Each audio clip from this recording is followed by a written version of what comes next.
If you are looking and watching this and this on replay, you cannot comment on a replay, but you can always tap and give hearts if you like what you're hearing.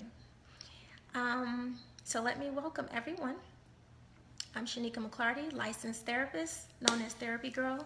I help people recognize, reclaim, and use their personal power in tonight's marriage masterclass. My topic, Ratchet wives. You're like, really? Truly, I come from a place of love, okay? Trust me, just trust. So let me just take you, let me just paint the picture for you. About 5 years ago, maybe 6 years ago, I had a female client. Well, she wasn't a client. She was a young lady. She came to my office and she wanted to have couples counseling. She came alone. She didn't bring her husband. She wanted to talk to me first about the relationship, and she also shared with me that she had an affair and she was still having an affair, and she did not want me to share this information with her husband. Of course, I told her that I wasn't the right person to work with her because I didn't want to start any type of therapeutic relationship with lies. That's just not who I am. Sorry, if you're having marital problems, I can't keep your secret. You know, at some point you're going to have to share this so that you can resolve your issues and move forward. She did not like what I had to say. And in the back of my mind, I was thinking, is she serious? This lady is trifling. That's what Ratchet is, trifling. Because she felt like it was okay to keep seeing her man on the side. So fast forward a few weeks ago, I'm talking to someone, a friend, and we're discussing just about just marriage in general. And in that, the topic came up of another ratchet wife. And I made a little thing here. Can you see it? Okay. So the first wife, she was employed, had a great job. She loved what she was doing, had a good husband. She had material things. And the reason she didn't want a divorce was, she said, because I don't want to lose what I have, meaning I don't want to lose my house. I don't want to lose all my vacations, the luxuries of being married. She had very arrogant and cocky attitude. She wanted to keep cheating, and she wanted me to keep it a secret. Not gonna happen. The second wife that I was talking about a few weeks ago that came up, she's unemployed, and that's okay. It's okay if you're unemployed, if you choose to be. She chooses to be a stay-at-home mom, and that's okay. But she let herself go completely physically, just not keeping herself up. Not cooking, not cleaning, no intimacy with her husband, nothing. This one, unlike the first one, had more of a nonchalant attitude, right? Really? Trifling. Trifling. I mean, if your husband works, why not clean up? Why not cook? Why not just, come on now, just kind of do a little bit of wifely duties. She like, nah. So that's how I came up with the topic, Ratchet Wives, because in the back of my mind, in the back of my head, the word trifling kept coming up. Like, seriously, like, why are you married? Like, why are you married? Fast forward, okay? So here we are tonight, because I always share some good stuff, and I want to show up with love, right? I mean it from the bottom of my heart, not to judge, but in my mind, I'm thinking, no wife left behind. I will leave no wife behind. And so tonight is about sharing directly with that one who is married. I don't know why, but you just kind of like hands off. You're doing your own thing, and you're really disconnecting from your husband, okay? This is the thing. And look, yes, there are ratchet husbands, but the two things that these two ladies have in common is they had good husbands. Good husbands. Okay, I'm not talking about when you have a husband that's out there cheating and just, mistreating you or whatever. I mean, they have good husbands. that's why I call them Ratchet, because they got good men in their lives. Okay? Don't mind my little thing up there because I took something off the wall. Okay? So listen. I had to ask myself, what was her life or their life like before all of this happened? Who was she? Who was this woman or these women? What were they like? Because they couldn't have gone into the marriage like this, okay? It had to be something about them, something so special that made these men fall in love with them and choose them and ask them to be their wives, okay? So that was the question. I have my notes, that's why I'm looking down. That was the question that kept coming up in my head. What happened to my sisters? What happened to these women, okay? I said, she cannot be trifling. This is not who she is. Truly, this is not who she is. That's what I want you to know. Point number one. Sister, never forget the power of I am. Because I have already said, I've used trifling, I've used ratchet, I've said, oh, she must be lazy, oh, she must be depressed, oh, you know, she's nonchalant, oh, she had a bad attitude. I can use lots of adjectives. But one thing I want you to remember is never forget the power of I am.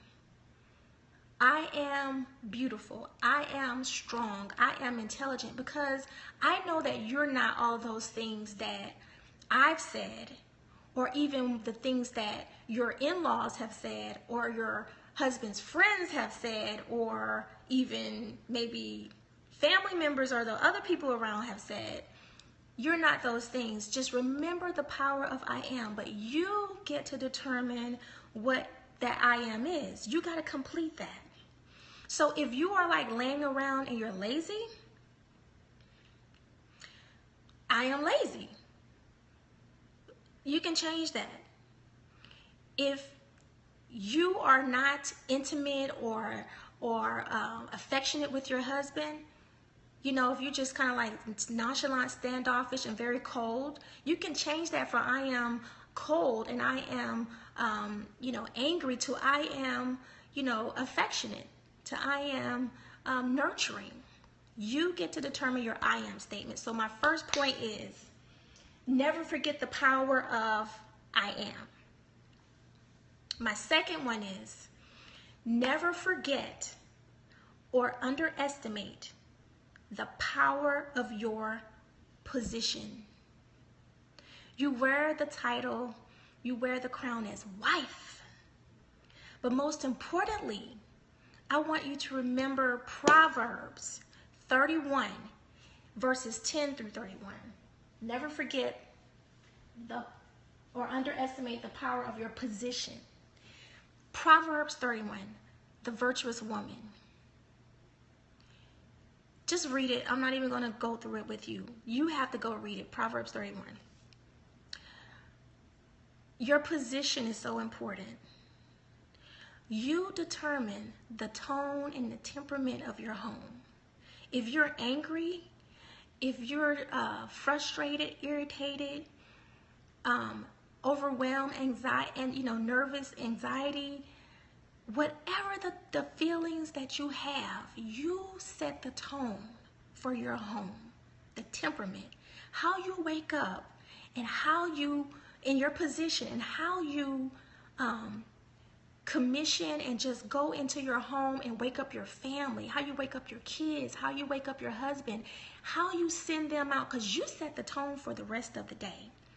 And I know that I can be like this. If I'm stressed out and I'm like, get your shoes on, hurry up. I'm yelling and I'm just rushing everybody.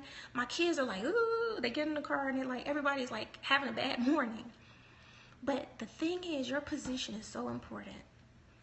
You can bring peace into your home. Your position, with your position, you set the temperament for happiness in your home. Your temperament and your tone, you can set for success in your home. You determine how your kids leave. You determine how your husband leaves, because when he leaves your house, he has to face the world. He has to face the world. So, sister, you determine with your position how your family will leave and how they will come.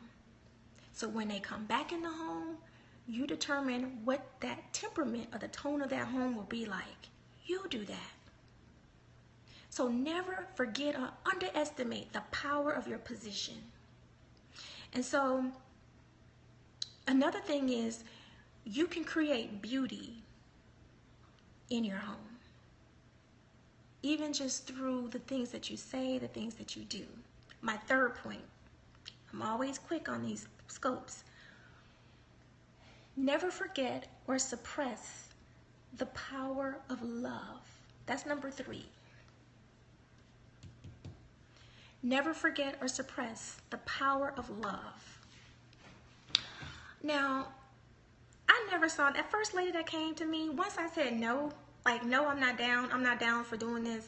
I'm not the right therapist for you. She had an attitude. She left, but that was her choice. It's, you know, my office, my practice. I do what I want to do. No, I'm not the right person for you. Now, the second lady, I haven't met her. But I know there are many like her. And that wife did not go into her marriage not cooking, not cleaning, not taking care of her husband, not being attentive to her children, not caring about what she looked like. She didn't go into her marriage like that. Who marries somebody like that? A fool? Nobody. So I say to her, sister, you got to remember the power of your love. Don't forget that, or don't suppress that. Your love is still there. Now, I don't know why you're disconnected intimacy-wise. I don't know why. I don't know why you don't care about, keeping yourself up. But come on now. A good man, let me tell you something. If you don't open your eyes and pay attention to what you have, somebody else will. Believe me. You don't want another woman nurturing, affirming, validating, and just lifting your husband up. You don't want that. Because what you're doing is you're ultimately sabotaging your marriage. And I talk about sabotaging your marriage a lot. You will sabotage your marriage. Thank you for the hearts. Listen, something's going on with my scope, so I can't see comments. So if you're here, hey y'all, do not sabotage your marriage, because you don't want another woman to step in and do what you're not doing. Don't be trifling. Okay, that's what ratchet means. Like, my girlfriend uses that word all the time, ratchet. I don't really like using it, but it's true. Don't be like that, y'all. Don't suppress the power of your love. That's my third tip. Okay? So if you're just joining me, you can always go back and listen to the replay. I come from a place of love. I'm not trying to judge anybody, but the truth is the truth. Come on now. Say amen, church. So number 1, never forget the power of I am. Number 2, never forget or underestimate the power of your position in your home. Don't forget that. Never underestimate the power of your position. And number 3, never forget or suppress the power of your love. Okay? So you can change this whole being ratchet and trifling to something totally different. Another thing, listen, if you are depressed and you're just not loving life right now, or you don't like the way things are going in your life and your marriage, come on now, you got to reach out and get help. You got to talk to somebody. Do not be ashamed to do that, okay? There's strength in that. It's okay. It's okay. So I want to thank you all for joining. Thank you for the hearts. Oh, that's so sweet. Thank you for the hearts. I got my tips. Guess what? If you're on my email list, you will get this replay and you'll get the tips in your email box in just a few minutes, as well as you should get a worksheet too. But if you're not on my email list, you can always go to my website, therapygirl.net, and join up. Become a part of my family. I'd love to have you guys. Thank you for joining me tonight. It's 10:15. I don't want to hold you. I want you to get back to your family and your spouse, and I'll see you next week, right? Okay, y'all. Good night.